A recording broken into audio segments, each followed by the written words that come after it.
오늘도 모교 기독교 세계관 강의입니다. 이 시간을 통해서 우리 기독교인들의 세계관, 성경적이고 교리적이고 또 하나님의 진리 합당한 그런 세계관으로 잘 정리가 될 수 있도록 도우셔서 감사하며 예수님의 이름으로 기도 올렸습니다. 아멘. 이 기도하는 부분은 빼라. 자, 오늘 우리 기독교 세계관, 오늘 주제는 왜 생각하는 그리스도인이 없는가, 이제 이런 주제입니다. 자, 인간은 기본적으로 생각할 수 있는 피조물이고 생각할 수 있는 능력이 있습니다. 그러나 그러한 능력과 기능이 있어도 그러한 생각할 수 있는 기능과 능력을 우리가 사용하지 않으면은 결국은 퇴화됩니다. 퇴화돼서 참 많은 어려움을 겪습니다. 자, 오늘은 특별히 이제 우리 그리스도인들을, 자, 오늘날 우리 그리스도인들은 과거에 우리 전통적 기독교인들에 비해서 확실히 좀 더 생각하는 그리스도인으로서 자라지 않습니다.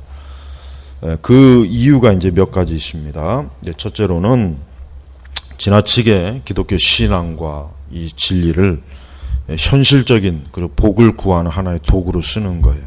그러니까 오늘 이 세상은 보십시오. 이 세상은 갈수록 항상 자기 중심적이고 또 언제나 자기가 원하는 것을 추구하고 자기가 원하는 것을 얻기 위한 그런 삶, 그런 세계관, 그런 기능, 그런 것들이 굉장히 유행하죠. 그래서 자기개발이라고 하는 것도 결국은 무언가 자기가 원하는 것을 얻기 위한 하나의 수단이지, 정말 인간이 자기를 좀 더 나은 사람으로, 더 좋은 사람으로, 더 온전한 사람으로, 더 좋은 인격과 삶으로 이렇게 성숙시키는 게 아니에요. 그래서 사실 자기개발에 많이 빠지면 인간은 오히려 더 천박해지고 대단히 참 실용주의적인, 지나치게 실용주의적이 되고, 그걸 통해서 결국 인간관계나 그의 모든 삶이 항상 어떤 이익과 목적으로만 돌아가는 굉장히 참 뭐라 그럴까, 이 기계적인 삶이 돼버리는 거예요. 그래서 우리는 이 그리스도인들은 이 자기 개발이나 이런 데 빠지면 안 돼요. 그리스도인들은 그런 데 빠지게 되면 결국은 하나님도 자기 개발에 이용하는 거예요. 신앙도 자기 개발에 이용하고, 기도도 자기 개발에 이용하고, 교회도 자기 개발에 이용하고, 뭐든지 다 자기 개발에 이용하는 거예요. 그게 어떻게 기독교 신앙일 수가 있겠습니까? 그러니까 왜 오늘날 기독교 많은 그리스도인들이 왜 생각하지 않는가? 그것은 기독교 신앙을 현실적인 복을 구하는 하나의 도구로 여기는 거예요. 또, 그러니까 예수님 잘 믿고 신앙생활 잘하고 열심히 기도 많이 해서 자기가 복을 받자, 내가 뭔가 성공하자, 승리하자. 그러니까 이런 쪽으로만 기독교 신앙을 접하게 되면 생각할 필요가 없죠. 그냥 마치 어떤 기계나 무언가를 도구를 이용하는 그런 기술만 발전할 뿐이지, 진정으로 하나님과의 인격적인 그런 관계 속에서 뭔가를 생각하고 무언가를 판단하고 이해하면서 하나님을 경외하고 사랑하고 이런 마음을 담은 그런 신앙이 아니게 되는 거예요. 그래서 우리는 이 오순절 은사주의 같은 이 신앙이 굉장히 해로워요. 그런 신앙들은 인간이 생각할 수 있는 그 하나님을 마음에서부터, 생각에서부터 경외하며 주님을 섬기게 하기보다는 그냥 하나님을 자기 중심적으로 자기의 복을 얻는데 이용하는 거죠. 이용하고 사용하고 거기에만 몰두하는 거예요. 두 번째는 기독교를 현실과 무관한 하나의 종교 도피처로 여기는 거예요. 여러분, 우리는 교회를 다니고 기독교 신앙을 갖는 게 그저 세상이 힘들고 어렵고 그냥 그러니까 신앙이나 가져보자, 뭐 교회를 다녀보자. 이거는 물론 그 자체가 물론 전적으로 뭐 잘못되었다고는 하기는 어렵지만은, 그러나 그것만이 목적이 되면은 하나의 이 신앙, 기독교 신앙도 하나의 종교적인 도피처가 돼버리는 거예요. 그저 종교적인 도피처가 되면 그저 그 안에서만 머물고 그 안에서만 잘하면 되고 그 안에서만 어쨌든 자기가 활동하면 돼요. 굳이 그것이 뭐 기독교 신앙의 의미를 회사, 뭐 내가 하는 공부, 내 삶 전체까지 확대할 필요는 없거든요. 그냥 내가 열심히 교회 와서 기도 많이 하고 신앙생활 잘하고 예배 잘 드려서 그냥 그걸 통해서 내 마음의 안정을 얻고 내 염려를 해결하고 내가 위로를 받고 이게 종교적인 도피처란 말이에요. 물론 성경은 하나님을 믿는 하나님의 사람들에게 하나님의 위로와 또 소망이 있고 또 궁극적인 또 영생의 소망이 있죠. 이건 참 중요한 거예요. 이건 기독교의 핵심이고 복음의 핵심입니다. 그러나 우리가 그렇다고 해서 하나의 내 신앙이 종교적인 도피처로만 사용된다면 그것은 그냥 기독교를 하나 이용하는 거예요. 역시 이것도 마찬가지로 자기중심적인 거예요. 그리고 이것은 비이성적이고 합리적이지도 못해요. 그러니까 우리가 살아가면서 우리 기독교를 이렇게 어떤 현실의 도피처로만 여길 때 세상은 기독교를 진지하게 보질 않아요. 왜냐하면 도피처는 굳이 그런 식으로 얘기하면 도피처는 교회 말고도 많아요. 술집도 도피처가 돼요. 이 세상의 각종 문화시설과 놀이시설과 관광과 여행과 수많은 다 그것도 도피처가 될 수가 있는 거예요. 근데 교회도 그 중에 하나 정도로 끼워주는다는 거 그렇게 크게 문제될 건 없잖아요. 우리는 신앙을 도피처로 여기면 안 돼요. 우리가 기독교라고 하는 것은 현실과 무관한 도피처가 아니라 철저하게 기독교는 이 현실 속에 있고 현실 안에 있는 거예요. 우리의 믿음, 우리의 이 진리는 이건 사실이에요. 사실. 네, 우리는 기독교의 진리를 다른 식으로 표현한다면 사실이다. 사실이다. 우리는 진리를 좀 이렇게 이해할 필요가 있습니다. 진리 하니까 좀 막연하고 뭔가 좀 추상적이고 뭔가 또 잡히지 않는 것 같아요. 굉장히 하나의 뭐 이론적인 것 그렇게만 자꾸 여기는데 그럼 그 진리를 그냥 하나의 사실이라고 얘기해요. 사실. 그러니까 기독교는 한순간의 감정적 정서적인 흥분이나 만족이 아니라 사실의 바탕을 두고 현실 속에서 그 사실에 의지해서 믿고 살아가는 겁니다. 그래서 여러분 우리는 어떤 이유로든지 종교적인 도피처로 기독교를 내가 자꾸 여긴다면 그것은 여전히 아직도 하나님의 진리에 대해서 뭔가 이해하고 생각하고 판단하는 것으로 보지 않고 여전히 기독교를 저 하나의 저 구석에 처박혀 있는 위안처 그런 정도밖에 보지 못하는 겁니다. 또한 우리는 불신자들을 대할 때 우리는 불신자들을 무조건 타락한 사람이다, 죄인이다, 멸망할 사람이다, 저들은 무지한 짐승이다, 저들은 하나님도 모르고 진리도 모르는 아주 참 괴물이다, 이렇게 여기면 안 됩니다. 우리는 불신자들도 이성적이고 합리적인 생각과 판단을 가지고 있다는 걸 알아야 돼요. 불신자들도 물론 타락해요. 본성이 타락한 건 맞지만 그들도 역시 지성이 있고 이성이 있고 감정이 있고 역시 그들도 여전히 어때요? 자신들 스스로가 뭔가를 보고 판단하고 합리적이고 뭔가를 기준으로 두고 이 세상을 살아가는 거예요. 그래서 우리는 불신자들을 대할 때 무조건 그들을 배척하거나 배타시하는 건 잘못된 거예요. 그런 식으로 자꾸 대하면은 그들도 교회를 싫어하지만 우리 기독교 편에서 그들을 싫어하게 되는 거예요. 아, 저들은 불신자니까 멸망할 사람이야. 어쩔 수가 없어. 저들은 죄인이야. 아, 저들은 뭐 저렇게 살다가 죽는 거야. 그렇게 여기지 말고 그들에게 역시 그들도 우리 이상으로, 우리 못지않게 이성적이고 합리적인 인간, 그러한 사람이기 때문에 우리는 우리의 진리, 이러한 하나님의 말씀을 어때요? 그들에게 가르치고 또 그들과 대화하고 증거하고 그것을 저들에게 합리적으로 이성적으로 설명하면서 저들로 하여금 하나님의 진리에 대한 관심 갖게 하고 하나님의 진리에 대해서 좀 더 이해할 수 있는 그런 어떤 기본적인 토대를 마련해 줘야 되는 거예요. 그래서 우리는 교회가 지나치게 이 세상에다 대고 담장을 쌓는 건 역시 잘못된 겁니다. 특히 무엇보다도 우리는 하나님을 믿지 않는 사람들에게도 하나님의 진리를 합리적으로 이성적으로 설명하면서 그들이 하나님의 복음, 하나님의 살아계심을 알 수 있고 이해할 수 있는 뭔가를 자꾸 끄집어내줘야 돼요.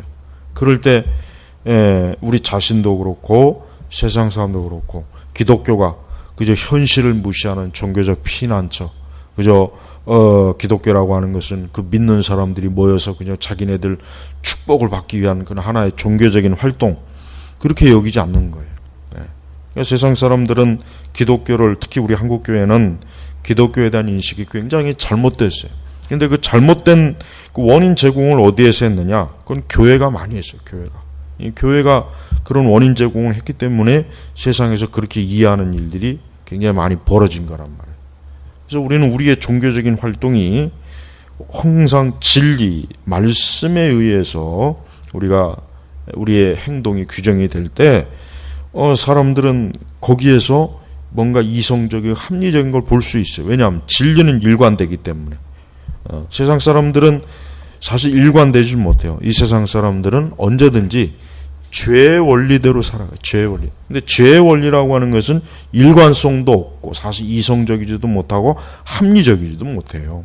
그러니까 우리는 이 기독교의 진리야말로 이성적이고 합리적으로 얼마든지 설명될 수 있다는 것을 우리의 행동 원리로 보여줄 때 어때요? 사람들이 교회를 다니고 기독교 신앙을 갖는 건 어떤 그저 종교적인 어떤 환상, 망상, 어떤 신비주의, 그저 종교적인 어떤 쇼에 그저 그냥 단순히 넘어가는, 그게 아니구나. 좀 더 뭔가 다르게 생각해 볼 수 있는 중요한 여지를 그들에게 주는 것입니다.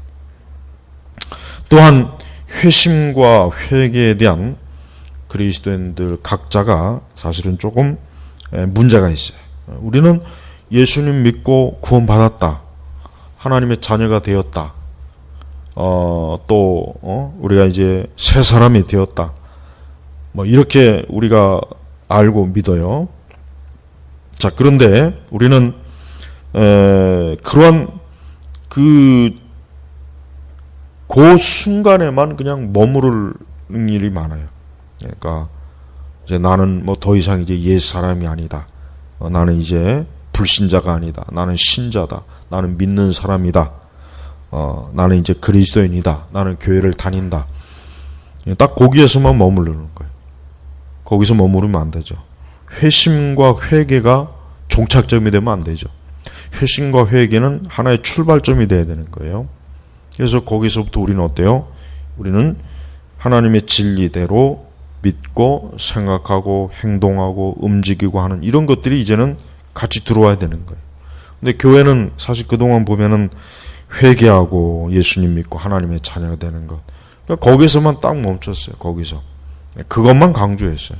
그러다 보니까 실제적으로 신앙이라고 하는 것이 왜 중요한지, 신앙이라고 하는 것이 우리의 현실 속에서 내 모든 삶의 영역에서 어떤 중대한 원인을 제공하는지, 뭔가 이런 것들에 대해서는 다루지 않으니까 그냥 내가 신앙을 가졌다 하는 것, 그가 하나에만 의미를 둘 뿐, 기독교 신앙이 우리 모든 삶의 영역에 어떤 원리가 되지 않아요. 지배적인 원리가 안 되는 거예요. 그에 비해서 이슬람은 봐요. 이슬람은 그들이 믿는 이슬람 신앙이 그들의 모든 삶의 원리가 돼버려. 원리. 그래서 원리주의라는 말도 있잖아요. 그래서 그들은 생활, 법, 정치체계, 경제체계, 이러한 모든 영역 속에 이슬람 신앙의 원리와 체계가 다 어때요? 들어와서 그들을 지배한단 말이에요.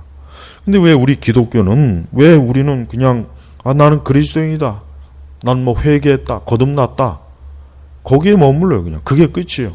그 이후에 이 기독교 신앙, 우리의 하나님, 내가 믿는 이 복음이 또 이 성경의 진리가 왜 우리의 모든 삶의 영역 속에서 이렇게 파고들지 못하느냐. 그러니까 결국은 그리스도인들이 아무 생각 없이 그저 교회만, 성경책 들고 교회만 다니는 사람.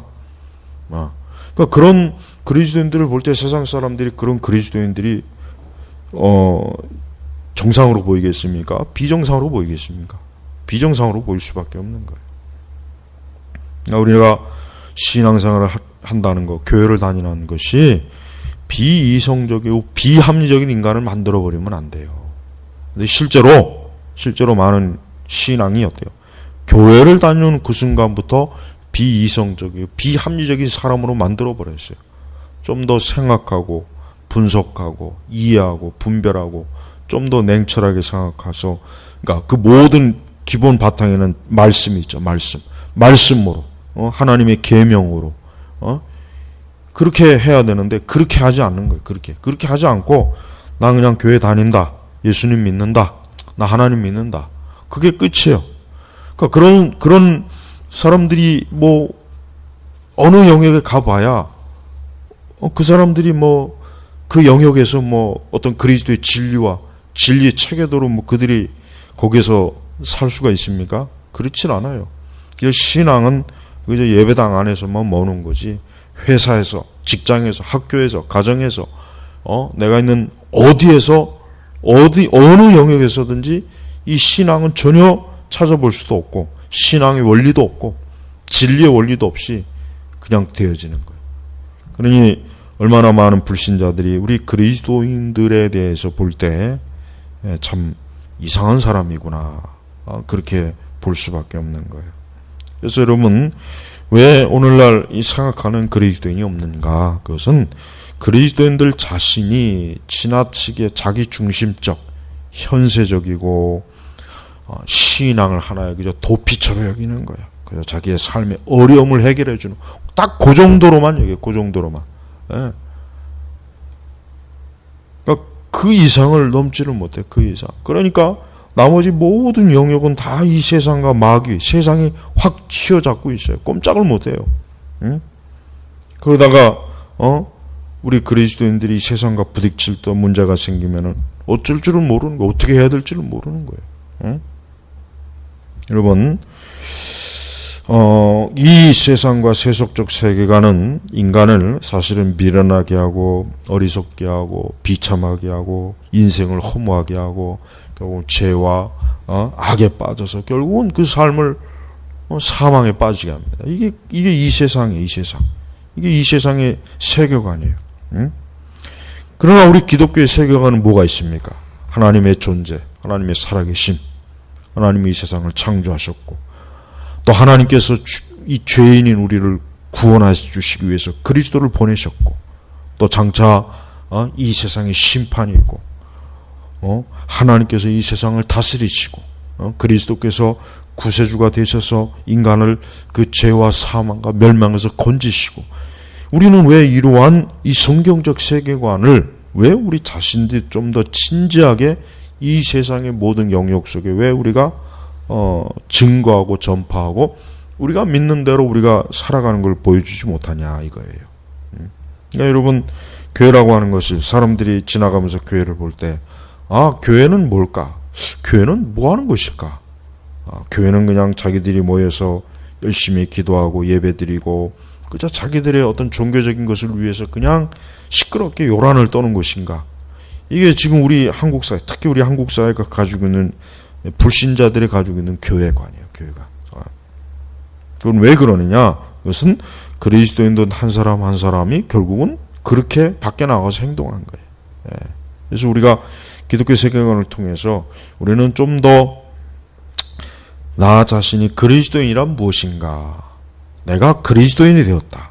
내가 예수님을 믿는다. 내가 성경의 말씀을 읽고 성경의 말씀을 듣고 배운다. 이게 뭘 뜻하는 거냐? 이것은 굉장히 포괄적이에요. 이건 굉장히 포괄적인 거예요. 굉장히.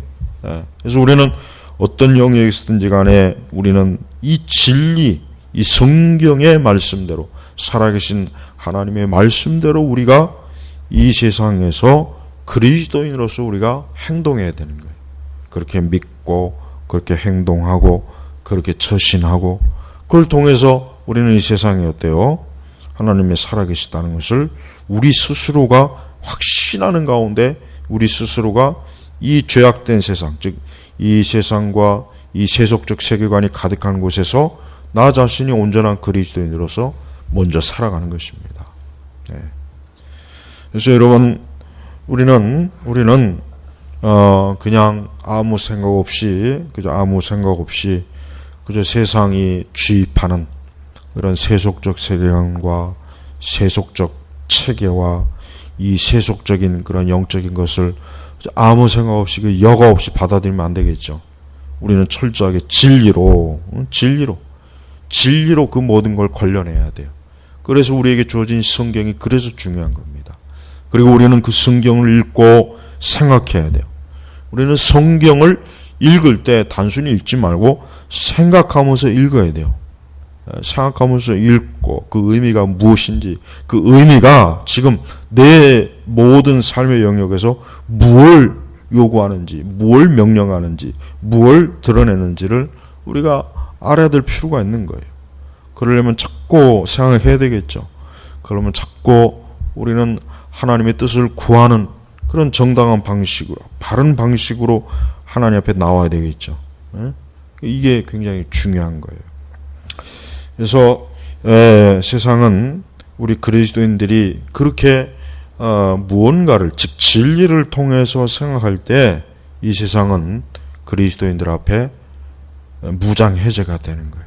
세상이 겉으로 아무리 강해 보이고 아무리 견고한 성처럼 보이고 저들의 이론과 저들의 철학과 저들의 이념과 저들의 행동과 삶의 체계가 굉장히 거대한 것 같이 보이지만 실제로 기독교의 진리 앞에서는 결국 무너집니다. 결국 무너질 수밖에 없어요. 아무런 힘을 쓰지 못해. 하나님의 진리는 모든 것을 이겨낼 수 있는 진리이기 때문에 그래요. 그래서 우리 세대에 갈수록 이 성경의 진리에 대한 이해가 자꾸 줄어들어요. 그러니까 이런 교회 안에 그렇기 때문에 우리는 교회에서 우리는 그저 막연히 그저 교회에서 무언가를 활동하는 것 자체에 의미를 두지 말고 하나님의 진리가 내 모든 것을 지배하도록 하나님의 진리를 통해서 내가 더 하나님을 알게 되고 내가 하나님을 알게 되는 만큼 더 이 세속적 또 이 세상이라고 하는 것과 맞부닥칠 때 우리는 진리대로 대처하고 진리대로 말하고 진리대로 행동하고 언제나 우리가 성경의 진리대로 처신해야 되는 게 그래서 중요한 것입니다. 어떤 일이 있어도 우리는 세상의 세계관에 굴복하면 안 됩니다. 이 세상의 세계관은 아까 얘기했지만은 결국은 인간을 사망에 빠뜨린 게 이 세상의 세계관이에요. 결국은 이 세상의 세계관은 결국 인간을 비참하게 만들어요. 소망이 없게 만들어요. 그래서 모든 걸 성경적 관점으로 우리가 판단해야 돼요. 우리의 결혼, 우리의 가정생활, 우리의 직장생활, 내 장래 계획, 우리의 자녀의 교육, 내 현재와 내 앞날의 모든 삶에 있어서 어때요? 나는 어떻게 그리스도인으로서 하나님 앞에서 살아갈 것인가? 나는 어떻게 이 타락하고 죄악이 많은 세상에서 어떻게 하면 그리스도인으로서 정상적으로 살아갈 것인가? 어떻게 하면 진리가 요구하는 대로 내가 순종하고 따라갈 것인가? 그런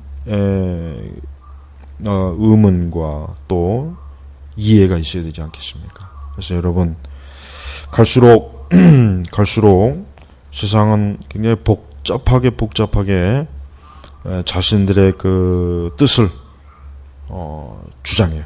세상 갈수록 세상은 보면은 자기들의 그 거짓된 그런 잘못된 믿음, 잘못된 진리를, 그러니까 거짓 진리를 찾고 요구한단 말이에요. 그러니까 교회가 그러한 것에 굴복하면 안 되겠죠. 그런 거 굴복 안 하려면 어떻게 됩니까? 그저 무조건 믿습니다 해가지고는 안 되죠. 왜 그들의 주장이 잘못됐으며 왜 그들이 오류가 있고 왜 그들의 세계관은 문제가 있는지를 우리 자신이 성경을 통해서 바르게 알면서 그들과 대제해야 돼요. 그러니까 우리가 세상을 우습게 여기면 안 돼요. 세상을 그렇게 우습게 만만하게 여기면 큰일 납니다. 세상은 강합니다. 세상은 굉장히 강해요. 그러니까 우리 그리스도인들은 세상에 강하기 때문에 우리도 믿음으로 강해야 되고 또 하나님의 진리로 강해야 되는 거예요. 우리가 그런 면에서 강하지 못하면 세상을 이기지 못합니다. 사실 지금의 이 교회들을 보면은 세상을 이기지 못합니다. 그냥 세상에 굴복해요. 그래서 세상이 요구하는 대로 생각하고 세상이 요구하는 대로 행동하고 세상이 요구하는 관습대로 따르고 세상이 요구하는 대로 거기에 흘러갑니다. 왜 그렇습니까? 그것은 바로 그리스도인들이 진리로 생각하지 않기 때문에 그래요. 진리로, 지성으로, 생각으로 하나님께 충성하지 않고 하나님께 복종하지 않고 하나님을 따르지 않기 때문에 생기는 그런 재앙이란 말이에요. 그래서 오늘 우리 기독교 세계관 오늘 주제, 왜 생각하는 그리스도인이 없는가? 그것은 결국은 그리스도인들이 또 교회가 또 우리 기독교가 그만큼 하나님의 말씀 진리가 아닌 이 세상에 깊이 영향을 지금 많이 받고 있기 때문에 계속 거기를 쫓아가는 거예요. 거기에 그것을 추종하는 거예요. 거기에 노예가 되어 있는 거예요. 노예가 되어 있는 거예요. 이거를 빨리 인식하고 깨닫고 이제 거기서 탈출하고 거기서 이제 나와야 하는데 좀처럼 그러질 않잖아요. 그래서 여러분 우리는 너무 지나치게 교회가 뭐 지금도 마찬가지예요. 지금도 지나치게 이 감성적이고 감정적이고 이 정서적인 그냥 거기에 그냥 막 몰두해서 실제로는 전혀 이 성경대로 생각하지 않는 아주 참 기초가 토대가 없는 그러한 사람들이 가득한 또 그러한 사람들로만 구성된 이 교회를 가지고는 절대 세상을 이기지 못합니다. 우리 예수님께서나 또 예언자들, 우리 선지자들이나 사도들은 언제나 하나님의 진리를 생각하고 그 진리를 깨닫고 그 진리의 체계를 우리에게 집중적으로 가르쳐 주셨어요. 근데 교회는 어느 순간부터 그것을 멀리 해버렸어요. 그 결과가 이렇게 지금 되는 거예요. 여러분, 우리는 이러한 시대에 우리는 좀 더 우리는 하나님의 진리대로 우리는 생각한다. 하나님의 진리대로 우리는 말한다. 하나님의 진리대로 우리는 행동한다. 이 모든 것들이 중요한 것입니다. 이것이 되어 있을 때 교회는 그 시대에 하나님의 진리의 요소가 되고 성터가 되는 거예요. 아무쪼록 좀 더 많은 그리스도인들이 자기 자신을 그리스도 예수 안에서 지성으로 생각을 통해서 하나님을 이렇게 헌신하는 것도 이제는 좀 배워야 합니다. 이제는 이게 너무 많이 필요해요. 이게 지금 너무 없단 말이에요. 이게 없어서 결국은 지금 얼마나 많은 피해가 있는지 몰라요. 우리는 그냥 피켓 들고 감정적으로 세상에 반대하고 그냥 세상과 어떤 데모한다고 해서 그런다고 해서 이길 수 있는 게 아니에요. 우리는 이 세상이 가지고 있는 그 가치와 그들의 주장을 아주 철저하게 진리로 무너뜨리고 그것이 얼마나 소망이었고 거기에 얼마나 생명이었고 거기는 얼마나 아무것도 없는 허무한 것이라는 걸 이 세상에 알려줘야 그들도 더 이상 그런 거짓 책에 사로잡히지 않고 성경, 말씀으로 돌아오지 않겠습니까? 그러니 언제나 이 종교개혁자들이 말한 말씀, 이 성경의 말씀은 굉장히 중요한 겁니다. 오늘 강의를 통해서 우리 모두가 다 하나님의 진리로 생각하는 그런 그리스도인으로서 이제는 좀 나아가시길 바랍니다. 기도하겠습니다. 아버지 하나님 감사합니다. 우리는 성경의 말씀대로 살기를 힘쓰고 성경의 말씀대로 우리가 행동하고 말하고 주장하는 그러한 것을 이젠 기초부터 하나하나 배울 수 있도록 도우소서. 그리해서 오직 진리의 사람으로 온전하게 참 잘할 수 있도록 저희들을 도우소서. 감사하며 우리 주 예수님의 이름으로 기도 올렸습니다. 아멘.